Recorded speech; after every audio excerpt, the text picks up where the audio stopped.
Seigneur, règne ce soir. Viens régner sur notre être tout entier. Conduis toutes choses. Seigneur, aide-moi à partager et bénis chacun de mes frères et sœurs, mes amis qui sont ici. Seigneur, c'est toi qui veux les toucher. Seigneur, que rien en moi ne t'empêche d'agir. Seigneur, merci pour ces chants qui préparent nos cœurs. Merci de bénir maintenant ta parole encore. Amen. Amen. Béni soit Dieu. Alléluia. Voilà, c'est tellement précieux d'être là et de pouvoir laisser la parole de Dieu encore interpeller notre cœur.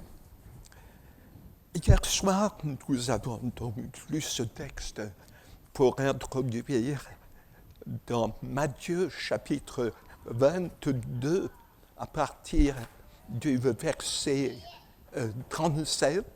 On a été à l'essentiel, ces pharisiens qui essayent en quelque sorte de coincer le Seigneur, de l'éprouver, Maître, quel est le plus grand commandement? Et donc, Jésus rappelle ce qui est le plus important, le plus central pour le cœur de Dieu.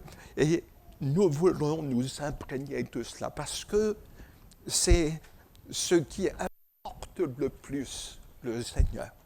Jésus lui répondit, tu aimeras le Seigneur, ton Dieu, de tout ton cœur, de toute ton âme et de toute ta pensée.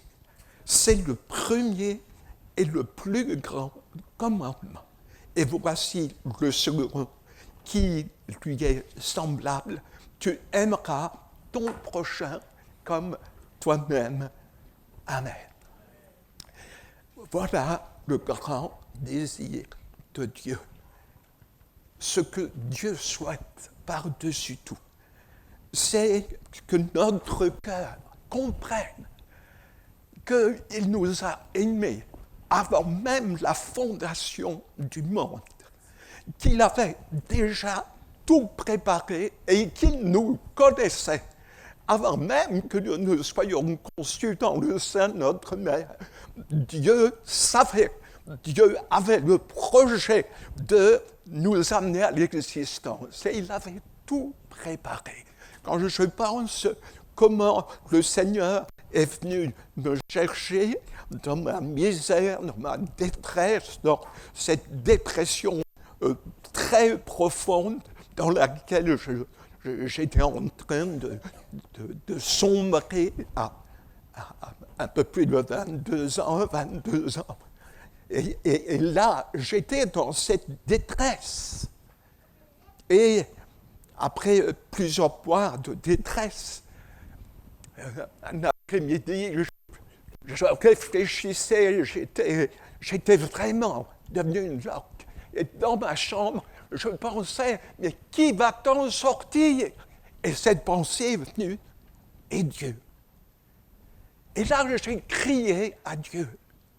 Ce que je ne savais pas, c'est que quelques semaines auparavant, un pasteur évangéliste qui avait une assemblée dans une autre ville avait eu à cœur de préparer une mission dans ma ville. Et donc, avant que je l'appelle à mon secours, le Seigneur sans le connaître, eh bien, Dieu avait déjà tout préparé. La mission était préparée.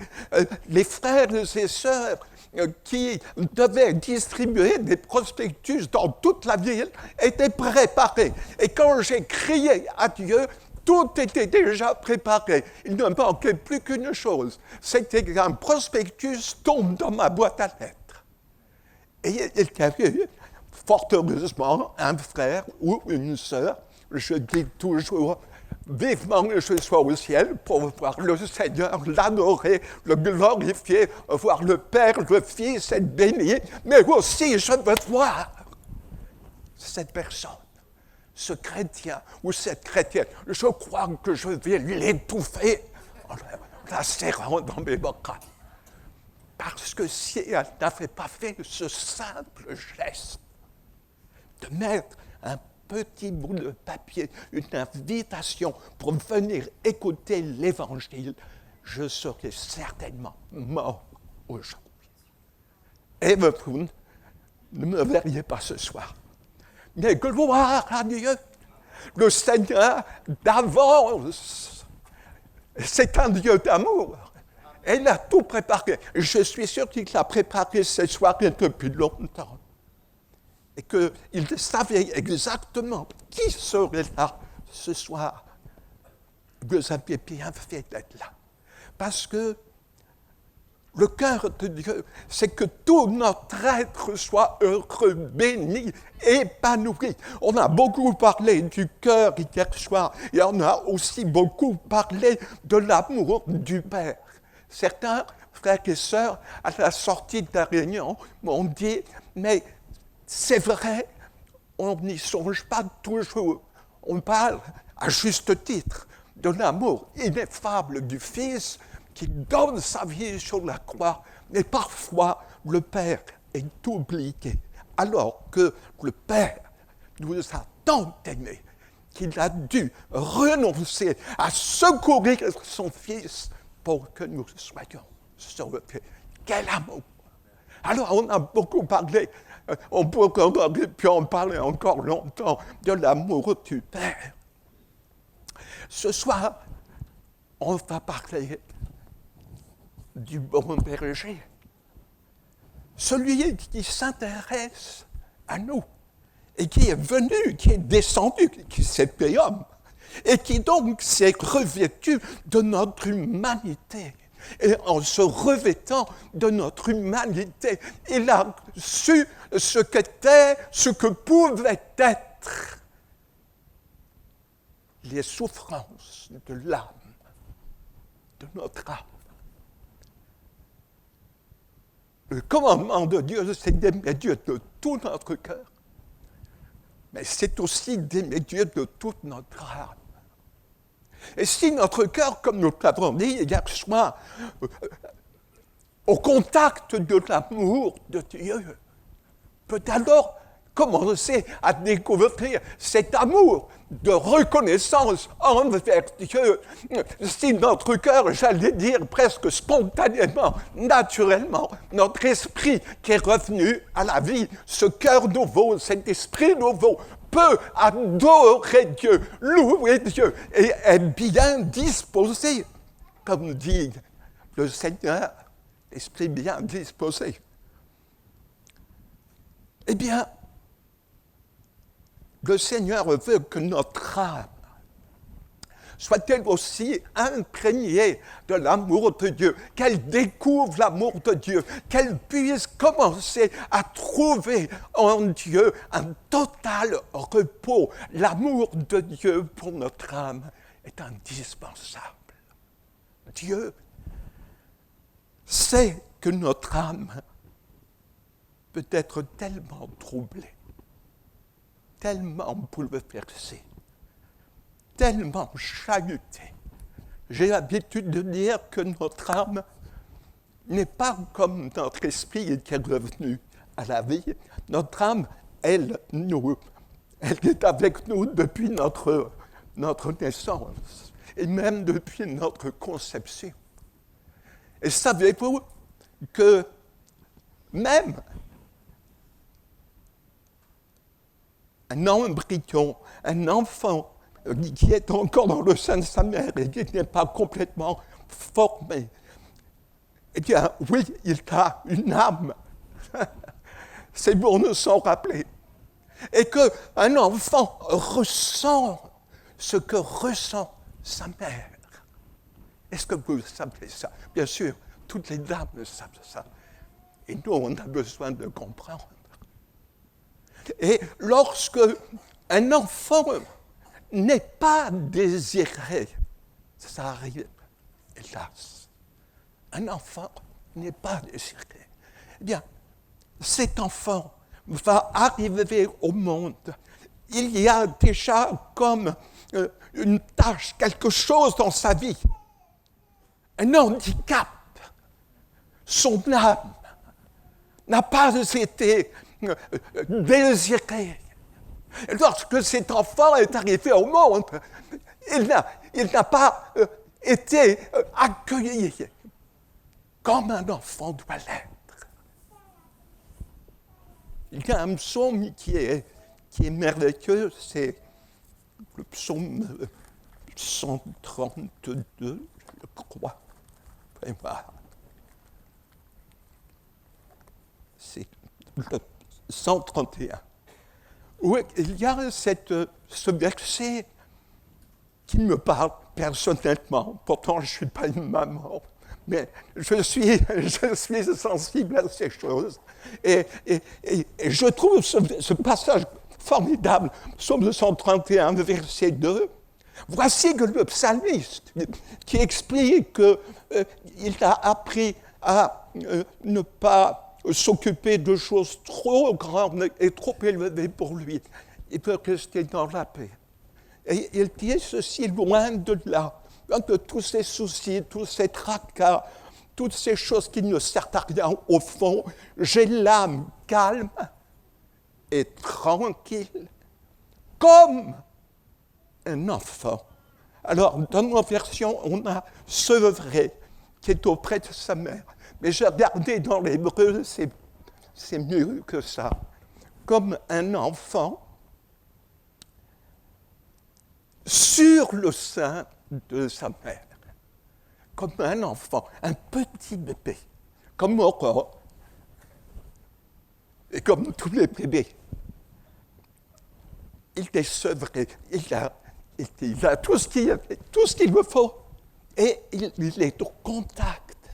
Il sent l'amour qui est là, et qui comble son cœur. Vous savez qu'on a fait, il faut vraiment avoir l'esprit un peu particulier pour faire cela, mais il paraît, je ne sais pas dans quel pays, une expérience a été faite. Un enfant, un nouveau-né, qui a eu tout ce qu'il fallait sur le plan matériel. On le changeait, on lui donnait du lait, voilà, il avait tous les soins physiques nécessaires, mais on ne s'occupait pas de lui. On répondait juste à ses besoins physiques. Eh bien, ils se sont rendus compte que cet enfant dépérissait. Pourtant, il avait tout ce qu'il fallait, sauf le principal. C'était l'amour. L'amour dans son petit cœur d'enfant. L'amour dans son âme. Nous avons besoin. Vous savez, ce que nous avons pu vivre étant enfants, ce que nous avons pu vivre peut-être dès notre naissance, ce que certains ont vécu lorsqu'ils ont grandi, si tu as eu peut-être, une enfance difficile, une enfance où on ne t'a pas aimé, une enfance où peut-être tu t'es senti rejeté, une enfance où peut-être, on t'a humilié. On connaît des exemples. Nous avons vu dans notre ministère des frères, des sœurs qui avaient été cassés, brisés dans leur enfance. Il faut une restauration. L'Éternel est mon berger. Il restaure mon âme. Et c'est pourquoi le Seigneur ne veut pas qu'il y ait comme en nous-mêmes une sorte de contradiction, une sorte de combat intérieur, de mal-être dans une partie de notre être, que notre cœur, que notre esprit revenu à la vie, adore Dieu. Oui, mais il faut que notre âme soit elle aussi, je dirais, avec notre esprit pour adorer Dieu. Il ne faut pas qu'elle soit en retrait. Et trop souvent, à cause de certaines situations de notre vie, notre âme n'est ni calme, ni tranquille, ni apaisée. Notre âme s'ouvre. Notre âme est en souffrance. Et nous avons besoin de comprendre que l'amour de Jésus est venu. Et si Jésus a accepté d'être dans un corps d'homme, c'était parce qu'il devait comprendre tout ce qu'un être humain peut vivre. La Bible nous dit que Jésus est notre grand souverain sacrificateur.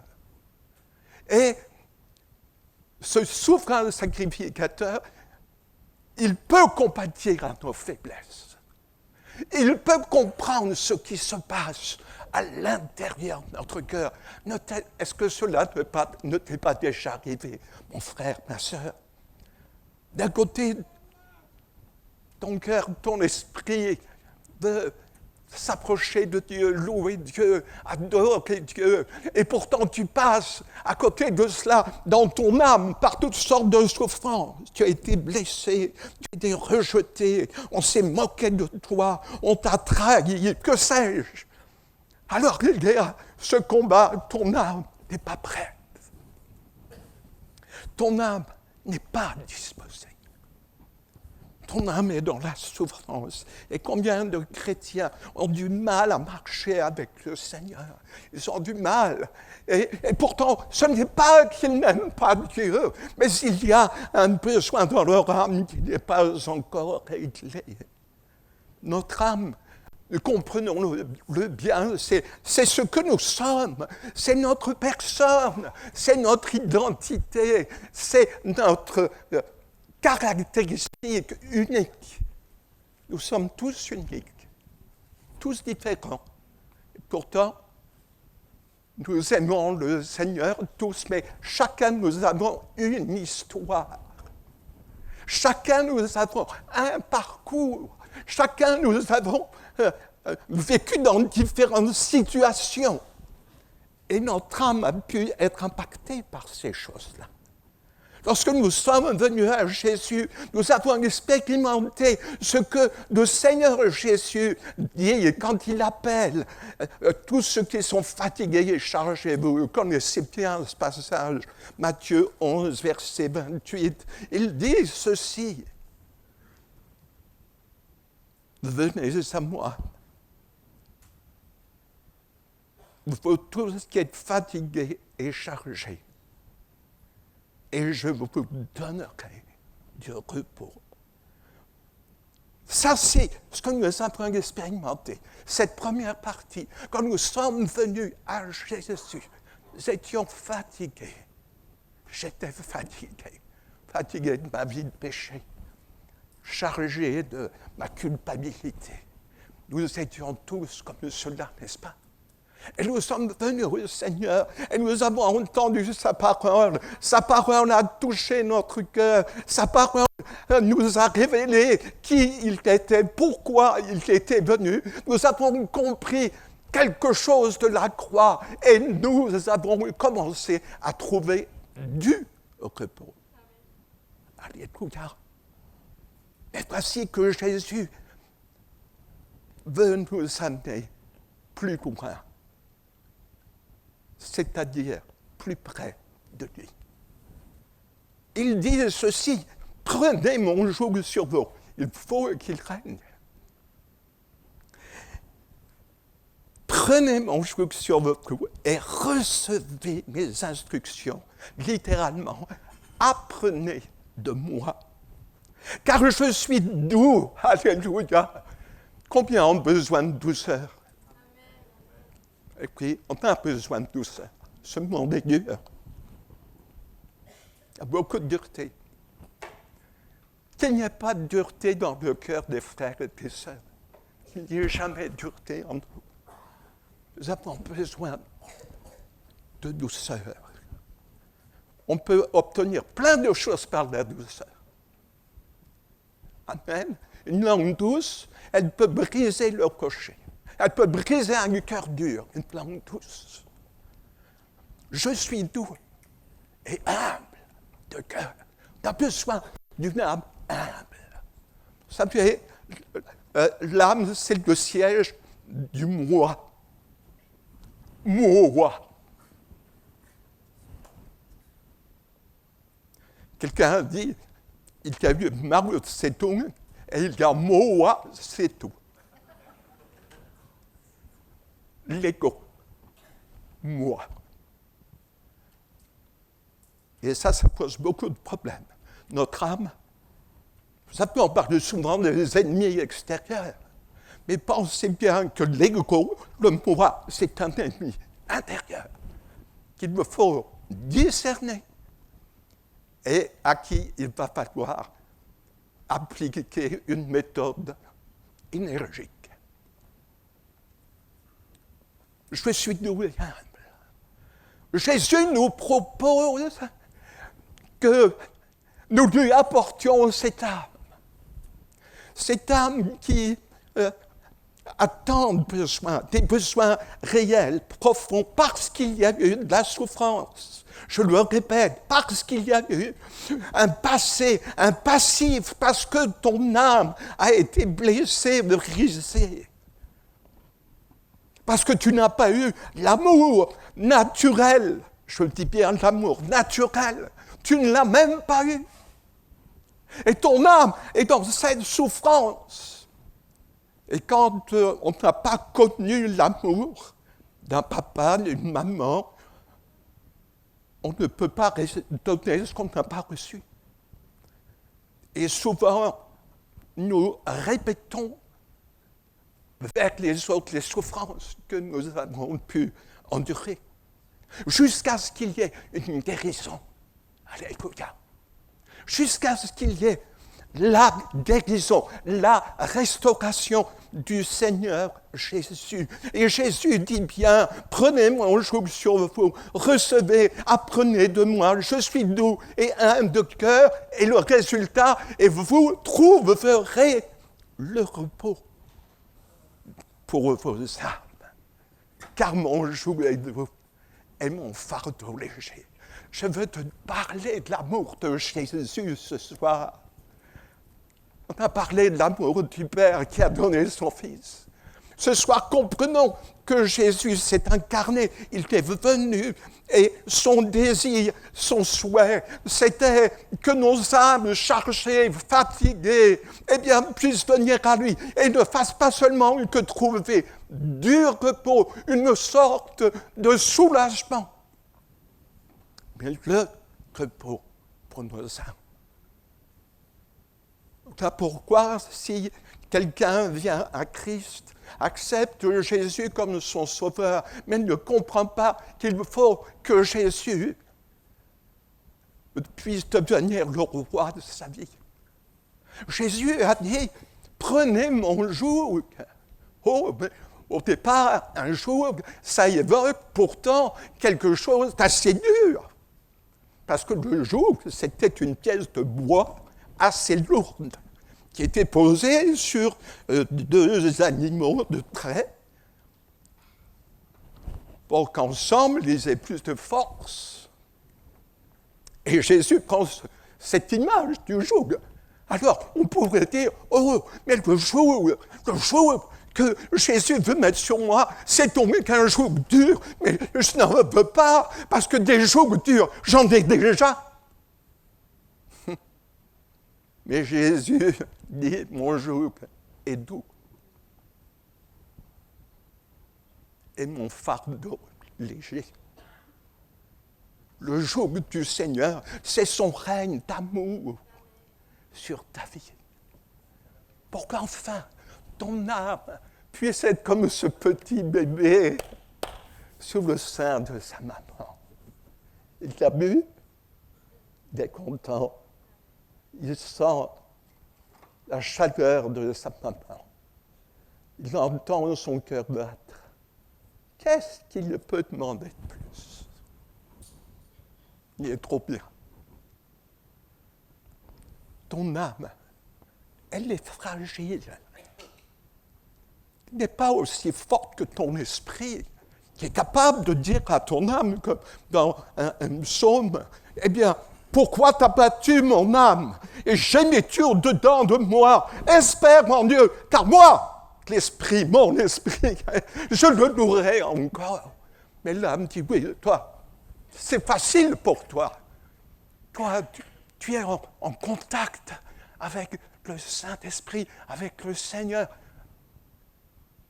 Et notre âme, elle a besoin de coller. Elle a besoin de s'attacher, d'écouter et d'aller dans la bonne direction. Oh, si seulement tu pouvais comprendre ce soir. Le Seigneur nous voudrait en quelque sorte opérer dans notre cœur, dans notre vie, deux miracles. Le miracle dans notre âme, premier, c'est lorsque nous pouvons enfin accepter que le Seigneur, eh bien, mérite de mettre son règne, son joug doux et léger, pour que ce ne soit pas ce que je veux, mais ce qu'il veut. Voyez-vous, Jésus a dû apprendre cela lorsqu'il était là, dans le jardin de Gethsémane. Quel combat entre l'âme, cette âme humaine de notre Seigneur Jésus. Il a accepté de se faire comme nous, eh bien, tout simplement, simple homme. Et il y a là ce combat qui est décrit par l'évangéliste Luc en particulier. Il y a un détail dans le chapitre 22 de Luc, alors que le Seigneur est en train de prier dans le jardin de Gethsémane.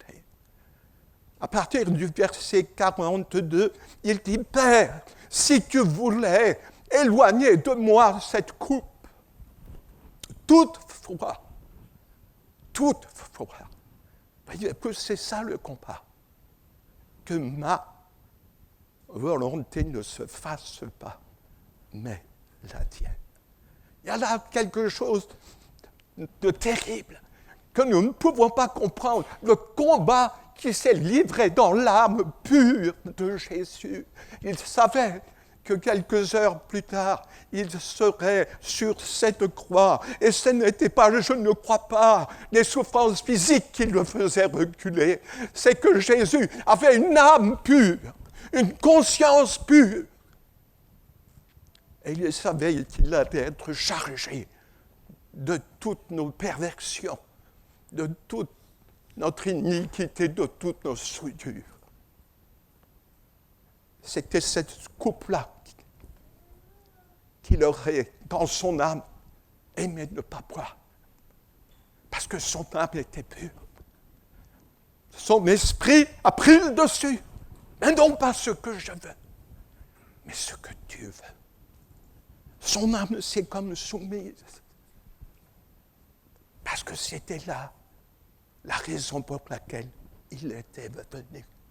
La Bible nous dit quel combat.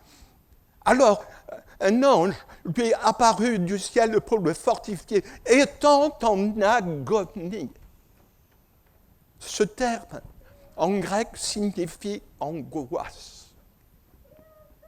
Jésus a connu l'angoisse. Est-ce que tu as connu l'angoisse des fois dans ta vie? Eh bien, Jésus sait ce que c'est. Vois-tu, le miracle de l'amour de Dieu, le miracle de l'amour de Jésus, c'est que lorsque Jésus est venu sur la terre, il est venu dans un but bien précis, se revêtir de notre humanité pour prendre part à tout ce qu'on peut subir sur une terre, pour nous en guérir. Pas seulement pour nous pardonner de nos péchés, mais pour nous guérir de toutes les souffrances du parcours. Dû à nos péchés en partie, et dû, comme j'ai l'habitude de le dire, aux péchés des autres pour une autre partie. ce que les autres ont pu être comme source de souffrance. Mais Jésus guérit aussi nos âmes. Il veut guérir ton âme. Il veut que tu puisses laisser son amour envahir ta vie et régner sur ton âme. Il faut que l'amour de Jésus règne sur ton âme. C'est cet amour-là qui va te guérir réellement. Un psychologue peut essayer de comprendre pourquoi tu es malade, pourquoi tu souffres, pourquoi tu peux avoir tel ou tel état d'âme. Il peut peut-être, quand il est chrétien, parce qu'il a aussi une optique spirituelle, il peut peut-être t'aider un peu à comprendre pourquoi ça ne va pas. Mais laisse-moi te dire qu'il n'y a que Jésus qui peut te guérir. Puis il le sait, il connaît les souffrances. Il a connu les angoisses avant la mort. Il pouvait dire à ses disciples, restez avec moi, priez, mon âme est triste jusqu'à la mort. La tristesse, l'angoisse, la peur, le découragement. Jésus sait par quoi on peut passer. Et son désir, c'est de nous libérer, de nous guérir. Il est venu pour cela. Est-ce que ce soir, ce ne serait pas possible que tu dises, eh bien moi aussi, Seigneur, je ne peux pas continuer parce que parfois mes choix, ce que mon âme a voulu, ce que ma volonté, moi, mon ego a voulu, eh bien, m'a entraîné aussi moi dans de mauvaises directions. Seigneur, je voudrais pouvoir dire à mon âme, soumets-toi. Mon âme, apprends à faire confiance à l'amour de Dieu. Notre âme est beaucoup plus inquiète. Elle a une tendance à s'inquiéter phénoménale. Notre esprit reste calme, stable. Vous savez, c'est comme les aiguilles d'une boussole. Tu bouges la boussole, mais hop, ça se remet toujours dans la bonne direction. Notre esprit reste bien focalisé sur le Seigneur. Mais notre âme, elle panique, elle s'inquiète. Mais tu peux dire que ce soir, Seigneur, apprends-moi à me soumettre. Apprends-moi à te laisser régner sur mon âme, que ce soit ton amour qui me tranquillise, me rassure. Ça, c'est la première victoire. Qu'il n'y ait plus rien d'égoïste, plus rien de charnel et d'humain qui règne, mais que ce soit ton amour qui amène mon âme à prendre les bonnes décisions. Et puis, la deuxième grande bénédiction, c'est que notre âme puisse être délivrée, dégagée des conséquences de nos souffrances. Lorsque nous avons connu toutes sortes de souffrances, d'injustices, nous pouvons être pleins d'amertume. Nous pouvons être pleins de rancune, et peut-être même plus que cela.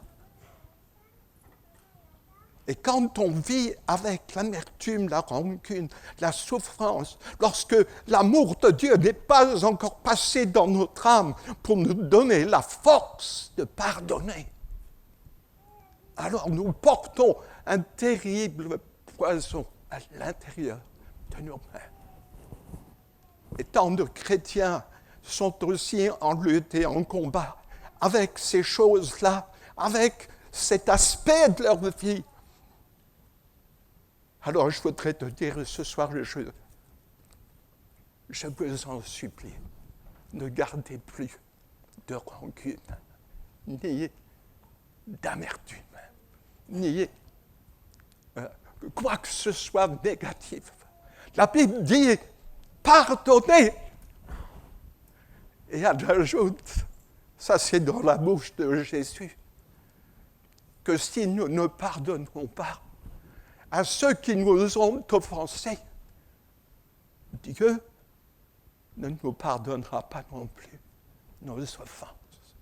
C'est tellement sérieux de réaliser que le pardon que Dieu a manifesté en son Fils, le prix infini qui a été payé, doit amener notre âme à ne jamais plus revendiquer sa souffrance et justifier une attitude de dureté, de rejet, de non-pardon à cause de sa souffrance.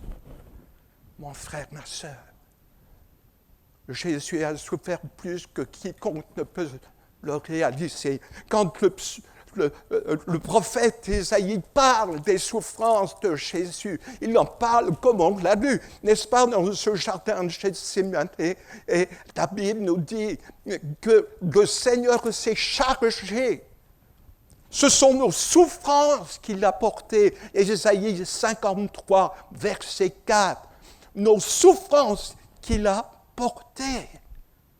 Et ce terme souffrance ne peut pas seulement dire maladie, mais veut dire il a porté nos misères, nos chagrins, nos peines. Et la Bible affirme, c'est de nos douleurs qu'il s'est chargé. Et ce terme parle, évoque des souffrances physiques, mais aussi des souffrances psychiques, mentales. On a pu connaître toutes sortes de souffrances psychiques, mentales. Si quelqu'un a eu le malheur de vivre avec un pervers, il n'y a rien de plus terrible. Nous connaissons des bien-aimés qui ont vécu avec des pervers. Et c'est terrible. Il a fallu à un moment donné qu'ils s'en aillent. C'était plus vivable. Et il a fallu ensuite une reconstruction spirituelle. Parce que c'est terrible de vivre avec un pervers narcissique. Seul Jésus a pu faire cela. Seul Jésus. Nous connaissons une sœur qui a souffert cela et qui aujourd'hui est une femme de Dieu solide, spirituelle, équilibrée, pleine de joie, de paix. Et pourtant, un passé terrible avec un pervers narcissique. Jésus guérit nos âmes. Son amour qu'il faut qu'il règne. Cette sœur s'est convertie. C'est quand elle s'est convertie et qu'elle a reçu Jésus plus qu'un sauveur, qu'elle l'a reçu comme son Seigneur. Elle a dit, Seigneur, que ton jour de tous les péchés vienne pour me rassurer, pour m'apaiser, pour me guérir, pour me reconstruire. Alléluia. Veux-tu que ton âme soit restaurée? Quand on restaure un vieux bâtiment, c'est que c'est une ruine, plus ou moins, et qu'il faut tout revoir. Jésus veut restaurer notre âme. Il n'est pas venu seulement pour nous pardonner notre passé. C'était un lourd fardeau, mais il y a les conséquences du passé, et ça, on les oublie souvent. Ne pas seulement apporter nos péchés passés, mais les conséquences de tout ce que nous avons vécu, de par notre faute ou de par la faute des autres. Et là, nous avons besoin du grand médecin. Alléluia. Nous l'avons considéré comme puni, frappé de Dieu et humilié. Jésus s'est chargé de toute cette souffrance. Son âme a été chargée de toute cette souffrance, mais il était blessé, transpercé, déshonoré, c'est ça que ça veut dire, brisé, écrasé, c'est ça que ça veut dire, pour nos iniquités. Le châtiment qui nous donne la paix. Prenez mon joug sur vous, vous trouverez la paix de vos âmes. le châtiment qui nous donne la paix est tombé sur lui. Toutes tes souffrances. Est-ce que tu ne voudrais pas les apporter à Jésus? Qu'il te guérisse. Tout ce que tu n'as pas encore apporté. Tout ce que tu traînes, excusez-moi l'expression un peu triviale, toute cette souffrance que tu traînes, mais apporte-la à ton Seigneur qui est ressuscité, qui est vivant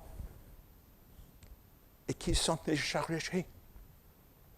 C'est par le châtiment qui nous donne la paix est tombé sur lui. Et c'est par ces blessures, ces meurtrissures que nous sommes guéris. Guéris. Vraiment guéris. Nous connaissons un frère. Il a 86 ans aujourd'hui. Ce frère a vécu une enfance horrible. Les 3 premières années de sa vie ont été un véritable calvaire. Sa mère ne le voulait pas.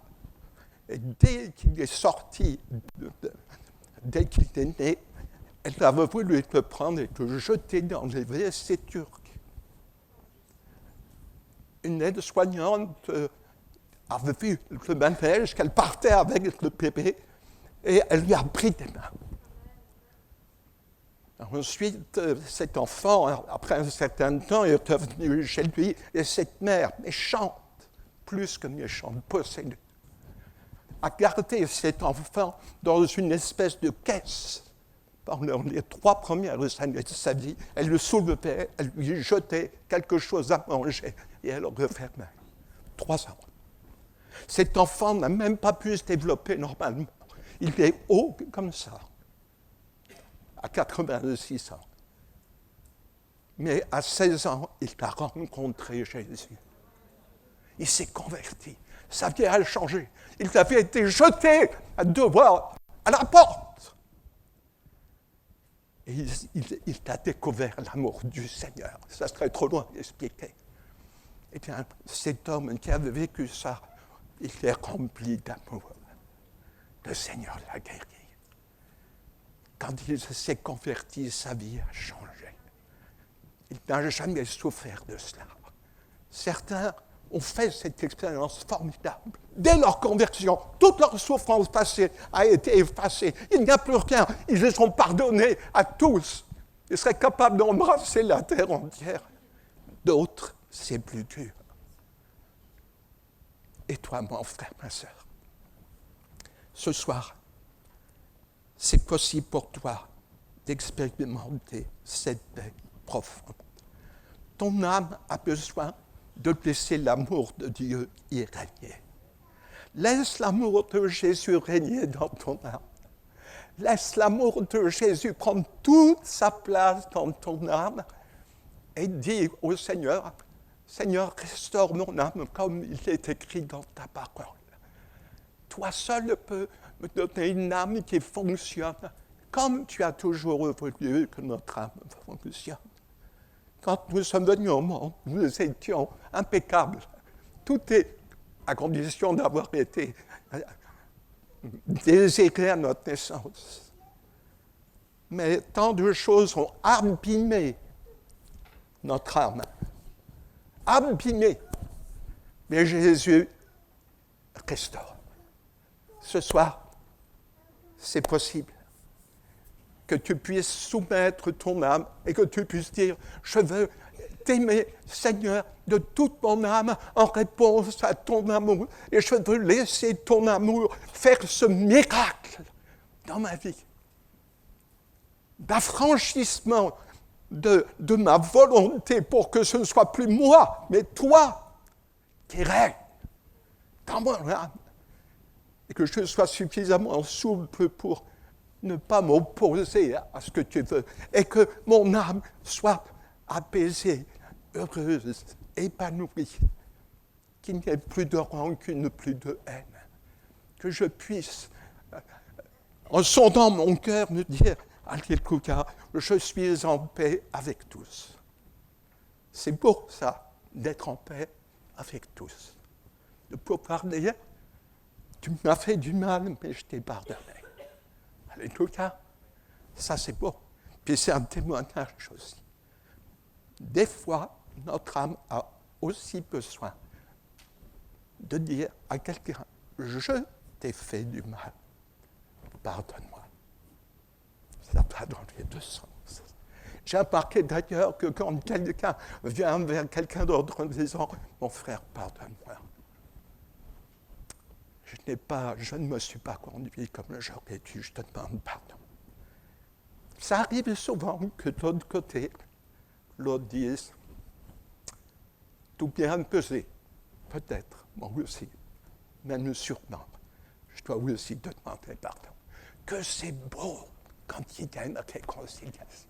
Alléluia, j'ai vu cela dans des églises même, juste avant la Sainte Seine, que c'est beau. Mon frère, ma soeur, prions et demandons à Dieu que ce soir, il puisse trouver notre âme humble. Certes, tu peux dire, bon, mon âme reste bien calée sur ta chaise. Ne bouge pas, ça va passer. C'est un mauvais moment à passer. Laisse le temps passer, mon âme reste sur tes positions. Mais tu peux aussi dire au Seigneur, je voudrais bien trouver le repos, mon âme, la paix, être épanoui comme ce petit enfant. Trouver la paix de ton cœur, Seigneur. Alors, restons dans la prière, mon frère, mon cher frère Pierre. On se retrouve dans la présence de Dieu, encore. Oh Seigneur Jésus, ce soir, c'est vrai, ce soir tu parles à nos âmes. Ce soir tu veux que notre âme puisse être, en quelque sorte, sincère. C'est sincère, nous ne voulons pas nous cacher. Et nous voulons t'apporter notre âme. Nous voulons y trouver ce soir en toi le véritable repos. Nous voudrions que, mon Dieu, je voudrais que ce soir tu puisses atteindre toutes ces âmes en souffrance. Toutes ces âmes qui peut-être cachent leur souffrance, mais qui connaissent, qui ont vécu des choses qui sont encore douloureusement inscrites en eux. Ils sont là, Seigneur, et ils ont déjà fait un bout de chemin avec toi. Mais toi, ce soir, tu leur dis, venez à moi, et surtout, prenez mon joug sur vous. Acceptez que mon amour guérissant vienne régner sur votre âme. Mon joug est doux et mon fardeau léger. Je suis doux et humble de cœur. Jésus, tu les aimes. Tu nous as tellement aimés. Acceptez de te charger de toutes les souffrances qu'une âme humaine peut connaître. Et tu as laissé, Seigneur, toutes ces souffrances-là à la croix. Tu t'en es chargé pour que nous puissions en être affranchis, libérés, guéris. Tu vois, Seigneur, les combats, les luttes. Tu vois peut-être les cœurs qui ont du mal à donner le pardon à ceux qui les ont blessés, brisés. Tu vois ceux qui peut-être ce soir entendent ta parole et se disent, moi aussi, j'ai fait du mal. Mon âme qui était blessée est devenue à son tour blessante. Et parce que j'avais été blessé, alors moi aussi, j'ai blessé. Le Seigneur est là pour guérir ton âme et pour guérir l'âme peut-être de ceux qui sont à tes côtés, peut-être pour guérir ton âme et guérir l'âme de certains bien-aimés, frères ou sœurs, dans ton assemblée. Il y a tant de pardons qui sont empêchés d'être donnés. Il y a tant de réconciliations qui ne sont pas encore faites parce qu'il y a le moi, il y a l'orgueil. Ce n'est pas à moi de m'abaisser, ce n'est pas à moi de pardonner ou de demander pardon. Oh mon frère, ma sœur, Jésus a dit, je suis doux et humble de cœur. Ce soir, il appelle ceux qui sont dans cette salle à faire un pas d'humilité pour dire, je dois pardonner. Pour dire, le Seigneur me demande de pardonner. Le Seigneur me demande aussi de me réconcilier, d'aller vers mon mari, ma femme, mes enfants, mes parents, ma famille, mon frère en Christ, ma sœur en Christ, et de lui dire, mon frère, ma sœur, arrêtons, réconcilions-nous. C'est ce que le Seigneur a voulu quand il est monté sur la croix. Ce n'était pas seulement pour nous réconcilier avec son Papa céleste, mais c'était aussi pour nous réconcilier les uns avec les autres. N'a-t-il pas dit « Et tu aimeras ton prochain comme toi-même » Mais pour aimer ton prochain, il faut que tu sois bien dans ton cœur. Il faut que tu t'aimes toi-même de cet amour sur la nouvelle personne que tu es devenue. Et si Jésus a changé ta vie, tu peux aimer ce que tu es devenu. Tu peux dire non pas moi, mais ce que je suis par la grâce de Dieu. Tu es devenu une nouvelle créature. Le Seigneur a pardonné tes péchés. Alors ce soir, je t'en supplie. Libère-toi de ce poids et pardonne. Et dire au Seigneur, non plus ce que je veux, Seigneur. Je ne veux plus que ce soit mon âme qui conduise mes décisions, mais ton esprit dans mon esprit. Je veux me soumettre à toi. Alléluia. Tu as besoin d'une guérison. Pour pardonner, il faut une guérison. Et Jésus veut te donner cette guérison dont tu as besoin. Et pendant que nous sommes dans sa présence, toi qui voudrais ce soir prendre la victoire sur ton âme, prendre la victoire sur ton âme et dire, mon âme, je veux que tu sois ce soir soumise à l'amour de Dieu, à l'amour de Jésus. Et bien, le Seigneur est capable par son esprit. Et j'aimerais prier pour toi. J'aimerais prier pour que le bon berger restaure ton âme et que tu puisses laisser l'amour du Seigneur y régner. L'amour de Jésus va accomplir ce miracle, va te guérir, va t'affranchir. Il t'affranchira même des conséquences de tes souffrances. Laisse Jésus ce soir simplement s'approcher de ton âme. Il la connaît parfaitement. Et lui seul est capable d'y mettre son baume guérissant.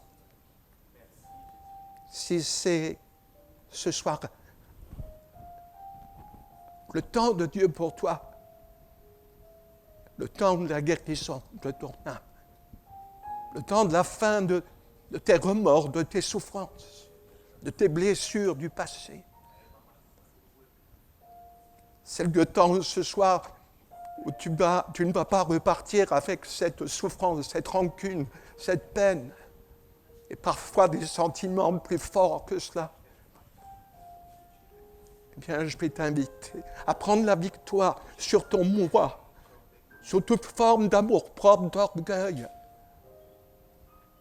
Nous sommes là devant notre Dieu, qui sonde nos cœurs. Devant lui, rien n'est caché. Je devrais t'inviter à te lever à ta place, mon frère, ma sœur, à quitter ta place et à venir parce que le Seigneur veut toucher ton âme. J'aimerais simplement te laisser l'occasion de découvrir la paix de Jésus dans ton âme. Que tu puisses dire ce soir, je ne veux pas repartir avec des sentiments mitigés vis-à-vis de tel frère, de telle sœur. Je veux pardonner. Je veux me réconcilier. Je veux laisser ton amour guérir ma vie. Alléluia. Si ce soir tu le veux. Jésus a dit, venez à moi. Vous tous qui êtes fatigués et chargés, et je vous donnerai du repos. Prenez mon joug sur vous. Viens ce soir. Mon frère, ma soeur, prends la victoire. Prends la victoire sur tes craintes, sur tes peurs, sur tes réserves. Permets à Jésus de toucher ton âme. Je suis sûr qu'il y a des bien-aimés qui auraient besoin de venir parce que tu es dans la souffrance. Tu es dans la souffrance. Mais Jésus veut te libérer ce soir. Lève-toi. Alléluia. Alléluia.